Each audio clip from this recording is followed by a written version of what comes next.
Imagine this. You've been waiting all camp for this fight. You skipped every party. You passed on every cheat meal. You trained like an animal, sparred hard, conditioned harder.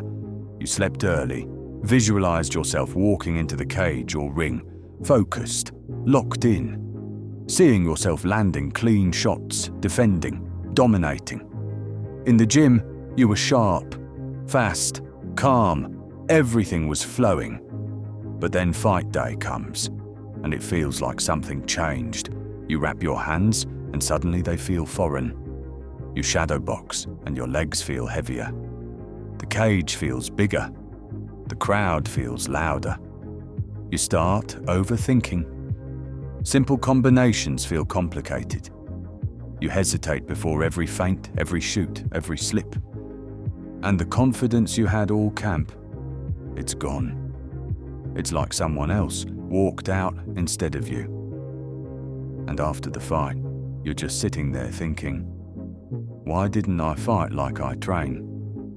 That moment when you know deep down you're better than what you just showed. That's the worst, because no one else saw the beast you're in the gym. They only saw what you gave under the lights. And it hurts. And the worst part is, no one teaches you how to deal with this. But that's what this video is about, because if you're still here, it means you care. You're not just doing this for fun. You want to unlock your real level. So let's stop wasting time. I'm going to give you the real stuff. The stuff that helps you stop thinking and start fighting. Let's get into it.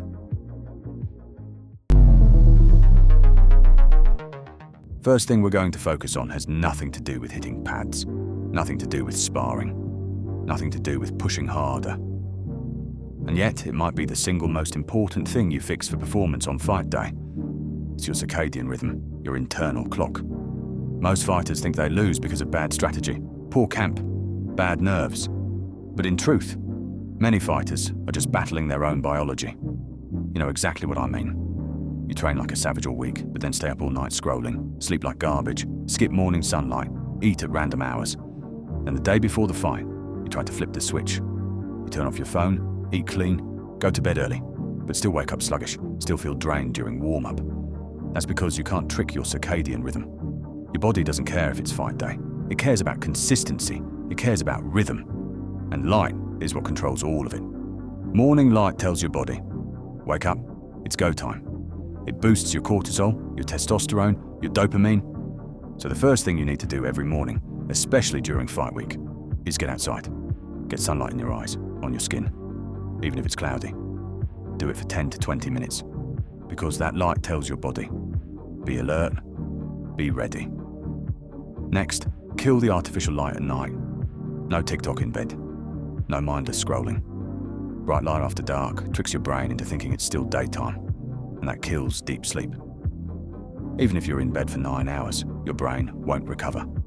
So dim the lights, use red or orange bulbs, get blue light blockers, and don't eat late. Late meals wreck your insulin and destroy sleep quality.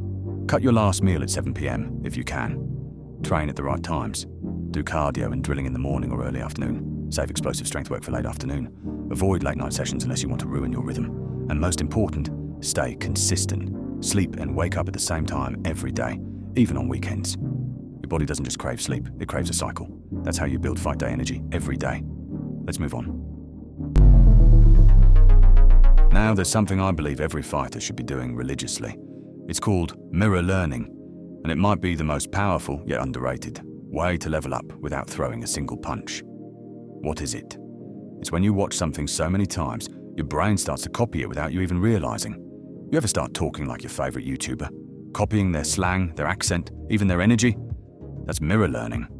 And in combat sports, it's a game changer. Take Sean O'Malley, Max Holloway, Israel Adesanya. You can see who they watched growing up. Their styles aren't random.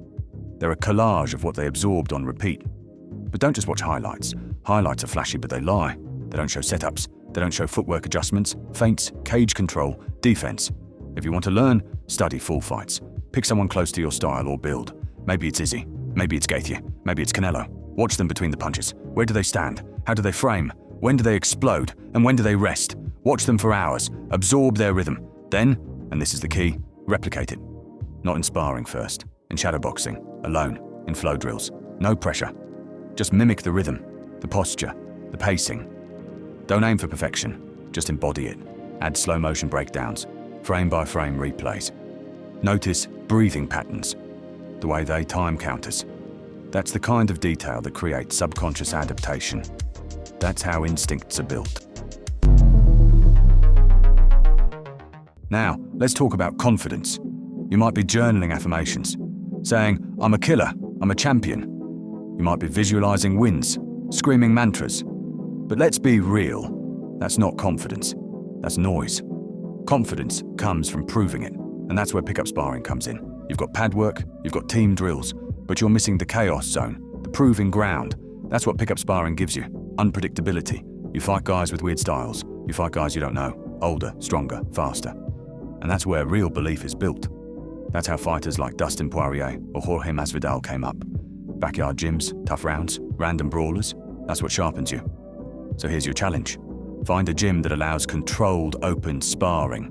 Rotate rounds, get in 3-minute chaos rounds with different people. Mix in handicaps. Only use your lead hand for a round. Only body shots for a round. Take risks you'd normally avoid. That's how you prove to yourself you can adapt.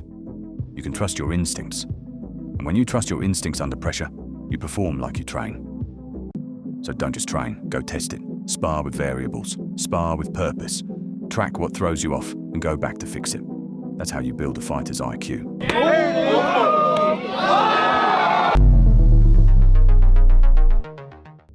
Now let's talk about the day before your fight. This is sacred time, because how you fight tomorrow isn't decided tomorrow, it's decided today. No hard training, no war rounds, but no sitting around either. You need movement prep. Grab a lacrosse ball or tennis ball, roll out your feet, calves, hip flexors, glutes, shoulders. Hit your hot spots. Wake up your fascia, the tissue that wraps around your muscles. If it's glued up, you'll feel stiff, slow, blocked. Fascia work frees up your range, makes you reactive, springy. Forget foam rollers, they're too broad. You need precision. That one knot under your scapula, hit it. Breathe. Let it melt. You'll feel the difference instantly. And go outside. Walk barefoot if you can. Ground yourself. Reset your nervous system. Breathe deep. Be still. Get clear. Fuel smart. Carbs, protein, minerals, rice, sweet potatoes, eggs, steak, shrimp. Don't overhydrate without salt. Use Himalayan salt or electrolytes. Keep your nervous system charged. Your brain needs sodium to fire sharp signals. Your muscles need glycogen. Don't wait until fight day to load. Now let's break down fight day. There are 2 phases. What you do when you wake up and what you do an hour before you walk out. In the morning, move. Light mobility. Walk. Ground. Get sunlight in your face. Get barefoot on grass or concrete. Feel real terrain under your feet. Breathe slow. Visualize flow. Do light shadow work. Hit some fast twitch activation. Just enough to wake up your body. Hydrate all day. Pinch of salt in your water. Keep a bottle close. Now, 1 hour before you fight, go internal. No phones, no crowd, no Instagram. Go somewhere quiet. Locker room. Parking lot. Bathroom stall. Close your eyes. Do the spawning method. Imagine you just appeared on Earth. You have no name, no record, no pressure. Just this one fight, one opponent, one cage. And visualize. Feel your movement, bounce in your stance, the tightness in your fists. Picture yourself flowing, reacting, calm, sharp. When the walk begins, don't force anything, just move. Trust your work, trust your body, trust your instincts. This is how you own the day. Most fighters clicked off this video in the first minute, but not you. You're still here, and that makes you different. You don't just train hard, you train smart. You want truth, not hype. And now you have it. Take it. Apply it. Fight like you train.